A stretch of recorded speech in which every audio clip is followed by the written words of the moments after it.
গবেষণা ও স্বাস্থ্য খাতে উদ্ভাবন ভিত্তিক কার্যক্রমকে আরও গতিশীল ও কার্যকরভাবে এগিয়ে নিতে বাংলাদেশ মেডিকেল বিশ্ববিদ্যালয়ের ইনোভেশন হাবের পরিচিতি সভা হয়ে গেল। বিশ্ববিদ্যালয় পর্যায়ে ইনোভেশন হাব প্রতিষ্ঠার এই উদ্যোগটি বাংলাদেশ বিশ্ববিদ্যালয় মঞ্জুরি কমিশনে গৃহীত হয়েছে। পরিচিতি অনুষ্ঠানে প্রধান অতিথি হিসেবে উপস্থিত ছিলেন বিশ্ববিদ্যালয়ের উপাচার্য professor doctor FM Siddiqui.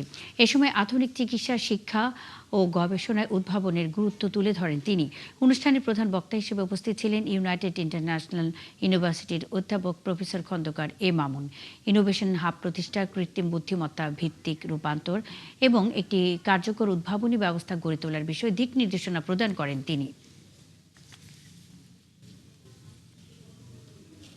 We can use AI and we can generate our own version. আমরা মেডিকেল ইউনিভার্সিটি পারফরমেন্সটা কিভাবে AI ইউজ করে আমরা এটাকে ম্যাক্সিমাইজ করতে পারি। You never know which idea can become a big innovation.